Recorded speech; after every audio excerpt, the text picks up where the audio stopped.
샬롬 샬롬 샬롬 샬롬. 하나님 사랑합니다. 여러분 주 안에서 사랑합니다. 오늘 성령이 너에게 임하시면 사도행전 1장 1절에서 8절 말씀으로 항상 저와 여러분들에게 항상 성령이 우리와 함께 하시는 그 은혜가 감사함을 믿습니다. 전 세계 교회가 성령 강림절 주일 예배들을 많이 드린다고 그러죠. 2000년 전 오순절날 마가다락방에 성령이 임해서 교회가 탄생하게 됐어요. 예수께서 승천하시기 전에 제자들에게 성령으로 세례를 받을 것이다 이렇게 말씀을 하시죠. 제자들이 말씀을 붙잡고 기도할 때 오순절날 성령이 강림하셔서 성령 충만을 받고 하나님의 큰 은혜와 축복이 예루살렘 교회가 탄생되는 놀라운 역사가 일어났어요. 그래서 오늘 우리가 이 세상에 살아가는 동안 반드시 필요한 것 성령 충만함입니다. 그래서 저는 뒤에 늘 저 표 성령 충만을 다른 걸로 바꿀 그 자신이 엄두가 없어서 늘 어떤 절기 때 잠깐 뗐다가 또 바로 그 절기가 지나가면 성령 충만을 저는 붙입니다.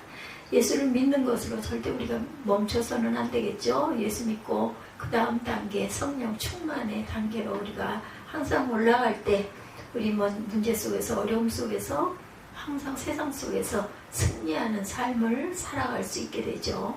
성령으로 충만한 신앙은 예수께서 우리에게 분부하신 명령이기도 해요. 예수님의 분부입니다. 먼저 예수님의 분부에 대해서 함께 생각해 봅니다. 내게 들은 바 아버지께서 약속하신 것을 어떻게 해요? 기다리라 이렇게 말씀하죠. 예루살렘을 떠나지 말고 아버지께서 약속하신 것을 기다리라. 그 약속하신 것이 뭐예요? 성령으로 침례받는 성령 충만입니다. 5절이죠. 요한은 물로 세례를 베풀었으나 너희는 몇 날이 못되어 성령으로 세례를 받으리라 하셨느니라. 이렇게 말씀하세요. 성령으로 충만함을 받으리라.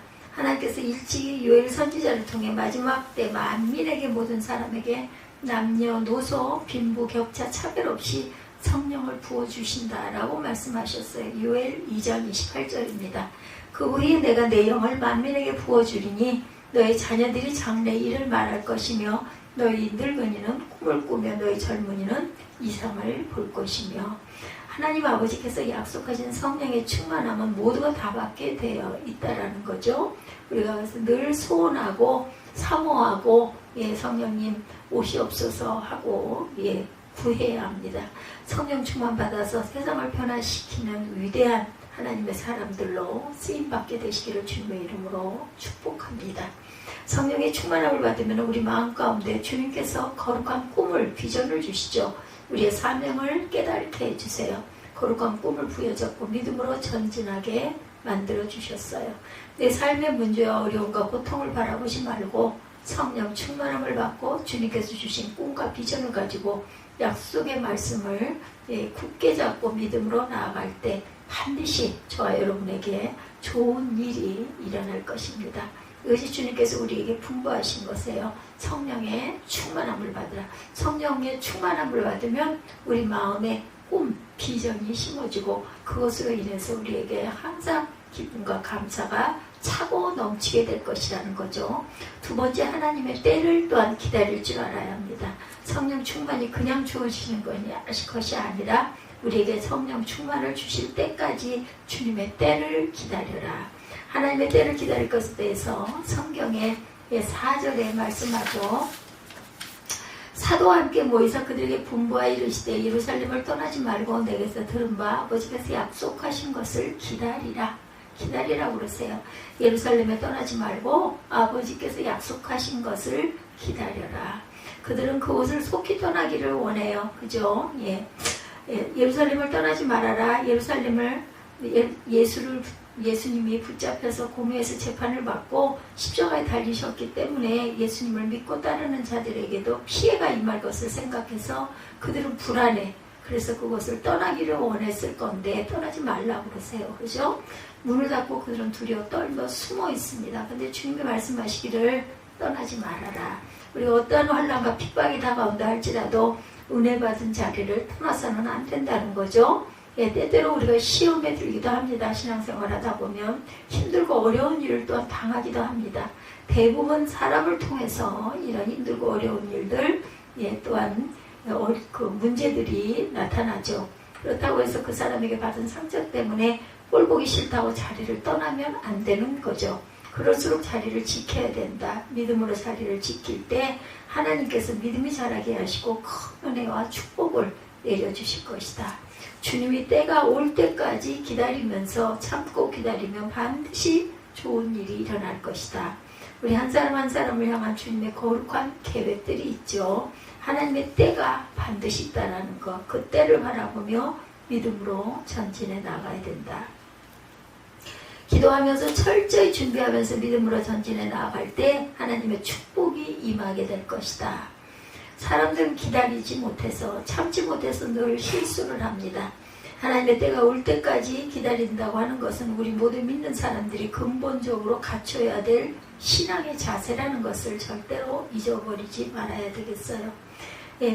열흘을 기도했을 때 오순절날 그들이 기도하던 그 마가의 다락방에 성령이 임하시죠. 실제로 예수님은 떠나시자마자 하나님께로 곧바로 성령이 부어주신 것이 아니라 그들이 예루살렘을 떠나지 아니하고 간절히 기도하는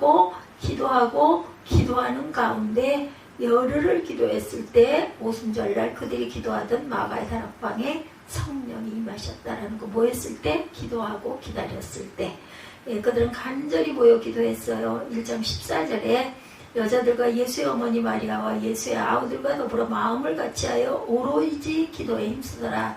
14절에 증거하죠. 여자들과 예수의 어머니 마리아와 예수의 아우들과 더불어 마음을 같이하여 오로지 기도에 힘쓰더라. 오로지 기도에 힘쓰더라. 분명히 하나님께서 약속하신 것을 주신다고 말씀하셨기 때문에 기다리라고 말씀하시기 때문에 그때가 어느 때인지 모르고 그들은 말씀 붙잡고 기도하고 또 기도했다. 기다림처럼 힘들고 어려운 일이 없어요. 그렇죠? 문제가 해결되지 않고 계속 오랜 시간이 지나면 사람이 지치게 되고 또한 믿음도 떨어지게 됩니다. 그리고 의심이 일어나죠.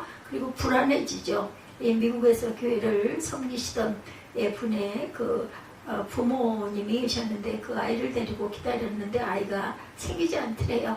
병원에 가서 진찰을 받아보니 의사 선생님 말씀하시기를 여자에게 문제가 없는데 남자에게 문제가 있어서 아이를 낳을 수가 없습니다 라고 절망적인 소식을 듣게 됐다고 그러죠.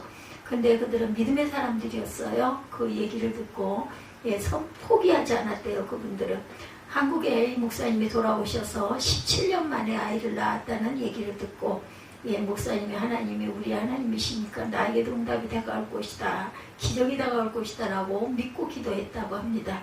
기도하고 또 기도했더니 23년 만에 결혼한 지 23년 만에 아버지의 나이 한국 나이로 53세 아들을 주셨다고 그러네요. 마침내 기적을 체험한 거죠. 그래서 성경의 기적이 이루어졌다 해서 아들의 이름을 이성경이라고 지었다고 그러죠. 하나님의 은혜가 이렇게 임한 것이죠. 창세기에 보면 비슷한 말씀이 있죠. 야곱이 사랑하는 아이를 얻기 위해서 14년이라는 긴 세월을 기다리고 7년을 기다리면 아내를 준다. 그래서 열심히 7년 동안 일했더니 결혼해서 하룻밤 자고 보니 부인이 내가 사랑하던 여인이 아니었다는 거죠. 장인 어른이 말하시기를 우리 집안에는 언니를 제쳐놓고 동생을 먼저 시집 보내는 것은 허용하지 않는다. 그래서 언니를 너에게 줬으니 동생을 얻으려면 7년을 더 일해라. 그래서 자기가 사랑하는 아이를 얻기 위해서 7년을 더 일합니다. 그래 보면 창세기 29장 20절에 야곱이 라헬을 위하여 7년 동안 라반을 섬겼으나 그를 사랑하는 까닭에 7년을 며칠같이 여겼더라. 이렇게 말씀해요. 참고 기다리면 하나님의 때가 오죠. 응답이 옵니다. 기적이 임하게 되죠. 기다리는 동안 아무것도 하지 않고 손을 내려놓는 것이 아니라 있는 곳에서 뭘 해요? 최선을 다해서 기도하고 구해야 되겠죠. 기다리는 동안 이렇게 아무것도 안 하고 있는 것은 기다리는 게 아닙니다. 학생은 열심히 공부해야 되고 주부는 또한 자신의 맡은 일을 잘 감당하고 직장인은 직장에서 열심히 근무해야 되죠. 학생들은 또 학업을 열심히 학교에서 해야 합니다. 사업하는 사람 사업장에서 모든 지혜와 능력을 동원해서 열심히 사업을 키워나가야 합니다. 예술인은 예술인대로 전문인은 전문인대로 자기에게 맡겨진 달란트를 가지고 최선을 다하며 일하고 기다릴 때 하나님의 복이 임하게 된다는 것. 자신의 자리에서 자신의 최선을 다했을 때 하나님의 축복에 놀라운 문이 열린다는 것. 내가 언제 하나님 앞에 위대하게 쓰임받을는지는 아무도 모릅니다. 주님의 때가 올 때까지 자신의 있는 곳에서 최선을 다하고 그때를 기다리면 하나님의 때에 하늘의 문이 열리고 주님의 축복이 쏟아져 여러분의 위대한 하나님의 사람으로 세우시고 놀라운 일을 이루어 주신다는 것. 그때가 올 때까지 참고 기다리고 주님 앞에 최선을 다하는 삶을 사랑하는 저와 여러분들이 되시기를 주님의 이름으로 축복합니다. 성실과 근면과 인내로 노력하는 사람들에게는 성공이라는 선물을 주시죠. 게으른 사람에게 절대 성공이 임하지 않는다는 것. 열심히 준비한 사람에게 하나님의 성공을 선물로 주신다는 거죠. 대학을 가는 아이들도 늘 노는 아이들이 좋은 대학에 갈 수 없어요. 그렇죠? 최선을 다해서 노력하고 노력한 아이들이 자기들이 원하는 대학에 갈 수 있는 것. 그래, 인내하면 노력하는 것, 그것은 우리 믿는 사람들에게 주님 앞에 갖춰야 할 기본적인 자세라는 것을 잊어버리면 안 되죠. 히브리서 10장 36절입니다. 너희에게 인내가 필요하면 너희가 하나님의 뜻을 행한 후에 약속하신 것을 받기 위함이라. 인내가 필요한 것은 하나님의 뜻이 이루어지고 약속한 것을 받기 위해서 필요하다, 이렇게 말씀해요. 하나님의 때에 하나님이 보시기에 가장 아름답고 좋은 곳으로 우리에게 선물로 채워주셨다. 그때가 좀 시간이 길어지고 어떤 날은 너무 초조하고 답답하고 아무것도 되지 않아서 낙심할 때도 있지만, 그렇다 할지라도 참고 견디는 믿음으로 나아갈 때 반드시 좋은 일은 일어난다. 믿음이 중요해요. 얼마만큼 굳게 믿고 기다리고 나아가냐. 로마서 8장 28절입니다. 우리가 알거니와 하나님을 사랑하는 자 곧 그의 뜻대로 부르심을 입은 자들에게는 모든 것이 합력하여 선을 이루느니라. 모든 것이 합력하여 선을 이룬다 그러죠. 주님의 때에 모든 것이 합력하여 선을 이루게 된다.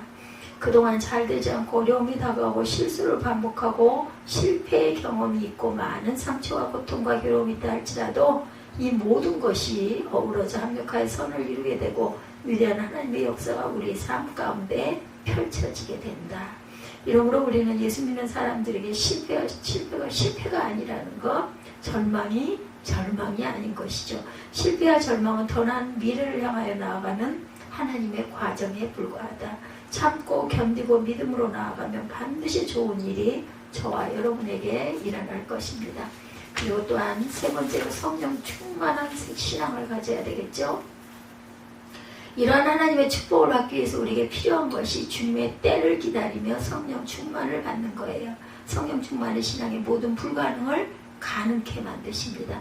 우리가 예수 믿고 승리하는 신앙생활의 비결이 첫째도 성령 충만, 둘째도 성령 충만, 마지막도 성령 충만이라는 것을 잊지 않아야 되겠죠.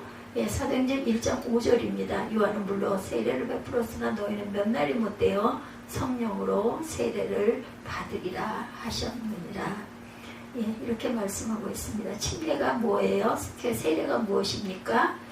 교단에 따라서 세례라고도 하고 침례라고도 합니다. 근데 엄밀하게 따지면 세례는 물을 뿌려서, 그죠? 그 말씀을 외우면서 물을 뿌리고 기도해서 죄종에게 세례를 받는 것이고, 침례는 물속에 잠기는 거죠. 완전히 예수님이 요단강에서 물에 잠겼던 것처럼 세례 요한이 세례를 한 게 아니라 침례를 했어요. 물에 잠기게 하는 것이 엄밀하게 한문 글자로 보면 침례가 맞습니다. 물에 잠길 침자. 그래서 성령 세례를 받는 것을 말씀합니다. 성령 충만의 출발이 성령으로 침례받는 것, 성령의 세례를 받는 것을 말하죠. 성령으로 충만받게 되고 하나님의 위대한 역사를 이루어 나가는 것은 하나님의 사람으로 쓰임을 받게 되는 거죠. 사도행전 2장에 설명합니다. 2장 1절 이하에 나오는데 1절과 4절에 보면 오순절 날이 이미 이름에 그들이 다 한 곳에 모여 기도하였더니 그들이 다 성령의 충만함을 받고 성령이 말하게 하심을 따라 다른 언어로 말하기를 시작하니라. 4절에 이렇게 말씀하고 있죠. 오순절 날 성령이 임했어요. 성령이 임할 때 불의 혀같이 갈라진 것이 각 사람의 머리 위에 임해서 서서 충만함의 역사, 성령 충만의 역사가 말하는 바 그들이 뭐 했어요? 표적으로 방언을 말하죠. 하나님의 큰 능력을 받는 주님의 일꾼들이 되어서 문 밖으로 뛰어나갑니다. 그 자리에서만 맨날 기도한 것이 아니라 각자의 가고 싶은 곳으로 마음에 감동을 주신 곳으로 뛰어나가서 말씀을 전하죠. 하루에 3,000명, 5,000명, 수만 명이 회개하고 주님 앞에 돌아오는 놀라운 역사가 나타나게 되죠. 오순절날 얼마나 놀라운 역사가 나타나느냐. 사도행전 2장 41절 말씀에 그 말을 받은 사람들은 침례를 받음에 그날에 성도의 수가 3,000이나 더하더라. 이렇게 말씀하고 있어요. 2장 41절을 제가 직접 보겠습니다. 그 말을 받은 사람들은 세례를 받음에 이날에 신도의 수가 3,000명이나 더하더라. 죄사함을 받고 그리하면 성령의 선물을 받은 이 약속은 너희와 너희 자녀 모든 먼 데 사람 곧 우리 주 하나님이 얼마든지 부르시는 자들에게 하신 것이라. 여러 말로 확정하며 고나 이제 너희가 이 패역한 세대의 구원을 받으라 하니 그 말을 받은 사람들은 세례를 받음에 그날의 신도의 수가 3,000명이나 더하더라. 성령의 충만함을 받은 거죠. 성령 세례를 받은 것입니다. 아무리 예수 믿으라 해도 전혀 귀를 기울이지 않던 사람이 내게 성령 충만을 받고 나서 그에게 가서 우리 함께 교회 가세요 라고 하면 아무 말도 않고 알겠습니다 하고 따라온다고 그러죠. 성령 충만 받은 사람 이런 능력이 나타납니다. 그리고 우리가 반드시 성령 충만을 받아야 되겠다. 내 힘과 능력으로는 한계에 부딪히고 좌절하고 낙심하죠. 그러나 성령 충만함을 받아서 주님과 동행하면 주님의 능력이 우리에게 임하셔서 불가능을 가능케 만들어 주시고 절망을 희망으로 바꿔 주시고 문제를 해결해 주시고 질병이 떠나가고 주님의 기적과 축복이 임하게 된다. 1장 8절이죠. 오직 성령이 너희에게 임하시면 너희가 권능을 받고 예루살렘과 온 유대와 사마리아와 땅 끝까지 이르러 내 증인이 되리라 하시니라. 성령이 임하면 우리가 권능을 받게 되고 권능을 받으면 예수 그리스도의 증인이 되어서 쓰임을 받게 된다. 성령이 임할 때 권능을 받는다는 이 말이 헬라어 원어로 두나미스, 그죠? 다이너마이트가 여기서 파생이 됐다고 그러죠. 폭발적인 능력이 나타나는 그런 권능을 받게 된다. 그런 권능을 받으면 복음의 증인으로 쓰임을 받는다는 거죠. 사도 베드로가 성령 충만을 받아서 복음의 증인으로 쓰임을 받습니다. 사도 바울이 성령 충만을 받아서 권능을 받고 복음의 증인으로 쓰임을 받죠. 오늘날 우리에게 필요한 것이 이와 같은 성령 충만의 역사라는 거죠. 예수 믿고 나서 자꾸 낙심되고 좌절되고 아무것도 안 돼서 상처받고 흔들리고 문제에 빠지는 것은 성령 충만함 받지 못한 데서 나온 결과라는 것입니다. 성령 충만은 선택사항이 아니라 필수예요. 필수. 시험 칠 때 필수 과목이 있고 선택 과목이 있죠. 국영수는 필수 과목이죠. 마찬가지로 성령 충만은 모든 믿는 사람들이 필수적으로 받아서 하나님의 능력을 체험해야 되는 우리에게 주신 하나님의 은혜라는 것을 잊지 말아야 된다.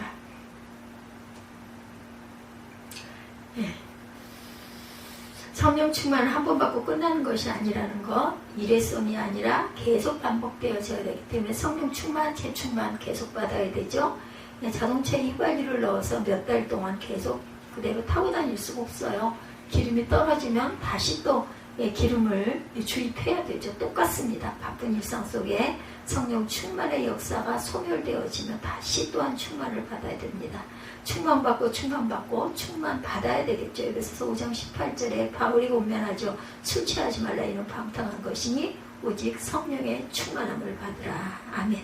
문제 가운데 있는 이유는 다 성령 충만하지 못해서 다가온 결과 성령 충만을 상실했기 때문에 바울이 성령 충만하라고 계속 강조하고 성령을 소멸하지 말라고 또한 권면하죠. 데살로니가전서 5장 19절에 성령을 소멸하지 말며 성령을 소멸하면 안 돼요. 절대로 이 땅에 매여 문제에 같이 살지 말고 성령 충만을 받아서 모든 문제와 어려움을 이겨내고 승리하는 삶을 살아가야 될 줄로 믿습니다. 성령 충만의 은혜가 임할 때 예수님이 한평생 성령 충만의 은혜로 위대한 역사를 이루신 것까지 놀라운 역사를 이뤄가고 살아갈 수 있게 될 것이죠. 사도행전 10장 38절에 예수님의 사역에 대해서 설명하죠. 하나님의 나사렛 예수에게 성령과 능력을 기름 붓듯 하셨으며 그가 두루 다니시며 선한 일을 행하시고 마귀에게 눌린 모든 사람을 고치셨으니 이는 하나님이 함께 하셨습니다. 아멘. 주여 우리를 성령으로 충만케 하여 주셔서 예수님처럼 성령과 능력이 우리에게 기름 붓듯 하여 모든 문제를 이기고 선한 일을 행하며 하나님의 영광을 나타내는 우리 모두가 되게 하여 주옵소서. 이렇게 기도하시기 바랍니다. 다시는 실패자의 인생을 살지 않게 하여 주옵소서. 다시는 흔들리는 갈대 같은 인생을 살지 않게 하여 주옵소서. 다시는 남의 말 한마디만 듣고 상처받고 주저앉는 연약한 모습으로 살지 않게 하여 주옵소서. 말씀해 주여 온전케 하시는 예수만 바라보고 오직 믿음으로 전진 또 전진 해나가는 그와 같은 주님의 자녀가 되게 하여 주옵소서. 성령으로 충만받을 때 이와 같은 놀라운 역사가 나타나게 된다는 거죠. 성령 충만받으면 내가 보이지 않고 주님이 보이고 성령이 떠나가면 주님이 보이지 않고 내가 보이게 나만 보이게 된다는 것. 나를 바라보면 절망투성이엔 절망에 갇혀있는 나 자신을 바라보게 되고 낙심하게 됩니다. 믿음의 눈을 들어 주님을 바라보고 성령으로 충만케 되시길 바랍니다. 20세기가 열리는 1901년 미국 캔사스주의 토피카라고 하는 도시에 놀라운 성령운동의 역사가 일어나죠. 이 성령운동의 불길이 1906년 LA 아주사 거리로 넘어가 윌리엄 시모 목사라는 흑인 목사를 통해 놀라운 부흥의 역사가 온 미국 전체를 흔든 사건이 있었죠. 이 윌리엄 시모 목사님은 흑인 목사님이고 한쪽 눈이 없는 목사님입니다. 눈 한쪽이 실명이 됐어요. 당시 흑백 차별이 심해서 흑인들을 무시하던 때였죠. 그런데 그렇게 보잘것도 없고 비천한 이 목사님이 들어 세우셔서 3년 동안 계속 놀라운 부흥의 역사를 일으키게 하여서 온 세계를 뒤흔들어 놓는 오순절 성령운동을 펼치게 되죠. 처음엔 한 집에서 시작되는 기도 모임이 점점 부흥하니 아주사 거리에 있는 창고로 옮겨와 이곳에서 예배를 드리게 되었는데 3년 동안 아침 10시부터 밤 12시까지 하루 종일 예배를 드렸다고 그래요. 성령 받고 병 고치고 귀신이 쫓겨나가고 문제가 해결되고 하나님의 기적을 체험하고 사람들이 구름대처럼 몰려왔겠죠. 그래서 당시 신문에 대해서 특필이 됩니다. LA 영적 대지진이 일어났다. 큰 지진이 일어났다. 그랬어요. 미국에서 왔던 사람들이 다 성령 충만을 받고 세계로 흩어져서 오순절 성령 충만의 복음이 전해지게 됩니다. 이곳에 왔던 한 처녀 선교사가 성령을 받고 한국으로 가라는 명령을 받게 되죠. 메리 럼시 선교사입니다. 이분이 한국에 어디 있는지도 모르고 가라고 하는 명령을 받고 기도하던 가운데 하나님께서 22년 후에 문을 열어주셔서 일본을 거쳐 한국으로 들어와 오순절 성령운동의 역사를 펼치게 되죠. 도착하자마자 이와 같은 기도를 드렸다고 그래요. 사랑하는 하나님, 제가 하나님의 명령을 따라 멀리 떨어진 한국에 왔습니다. 저로 하여금 이 땅에서 하나님께서 이루고자 하신 하나님의 뜻을 이루게 하시옵소서. 그분의 기도가 응답돼서 5년 뒤 1933년 한국 최초의 오순절 교회인 서빙고 교회가 설립이 되고 1950년, 17년 후죠. 제1회 대한기독교 오순절 대회를 개최하게 되었고 53년 기독교에 대한 하나님의 성의 교단이 창립이 되고 수목음 신학교를 개교해서 신학교 사회졸업생인 조영규 최자식 목사님을 통해 1958년 5월 18일 불광동 깨밭에 산기들게 조그만 대저동 천막교회가 시작이 되죠. 그리고 3년 후에 서대문으로 옮겨져서 서대문 부흥회관 수목음 중앙교회 시절을 지나 73년 여의도 수목음교회 제1,2성전 확장을 통해 세계 최대의 교회를 이루는 놀라운 기적을 체험하게 되죠. 그게 바로 여의도 수목음교회입니다. 성령운동이 모든 문제의 유일한 답이라는 것이죠. 대한민국이 전 세계 유일한 분단 국가이죠. 남북이 나누어져 총구를 겨누고 있는데 이러한 긴장 대치 상황 속에서 이 남쪽 대한민국이 왜 이렇게 사분 오열되는지 정치하는 사람들이 지역적으로 동서를 나눠놓더니 다음에는 이념으로 좌우를 갈라놓게 되죠. 예, 그리고 또한 잘 사는 사람, 못 사는 사람 간격을 또한 벌려놓습니다. 나이 많은 사람, 나이 적은 사람 간에 세대 간에 갈등이 있고 빈부 간에 격차가 심해졌어요. 작년에는 30만 명이 태어나서 우리나라 역사상 최저로 인구가 태어난 비극의 한 해이기도 했다고 그러죠. 1년에 80만 명이 태어나야 되는데 30만 명이 태어났으니 지금으로부터 18년 후에는 전국의 대학교 3분의 1이 문을 닫게 된다고 하네요. 학생 정원수에 비해서 들어올 학생이 없기 때문이라는 거죠. 한국에 들어와 있는 220만 다문화 가족들이 있어요. 북한에서 탈북해서 들어온 3만 5천 탈북자 가족들이 또한 있습니다. 예, 이 분들을 우리가 예수의 사랑으로 잘 섬겨야 되겠죠. 한국의 산적한 문제를 성령 충만한 우리들이 해결해 나가야 되겠다. 성령 충만만이 모든 문제 해결의 답입니다. 우리가 성령 충만받아 예수의 사랑을 가지고 이 세상을 변화시키는 주님의 귀한 일꾼들이 되어야 할 줄로 믿습니다. 우리가 변화되어서 영적 대각성 부흥운동이 일어나면 갈라졌던 한국 사회가 하나가 되고 성령운동의 놀라운 역사로 말미암아 북한의 복음이 증거되고 휴전선이 무너지고 남북이 복음으로 통일되는 놀라운 기적의 역사가 일어나게 될 것입니다. 성령이여 우리에게 임하시옵소서. 바람같이 불같이 생수와 같이 임하여 주옵소서.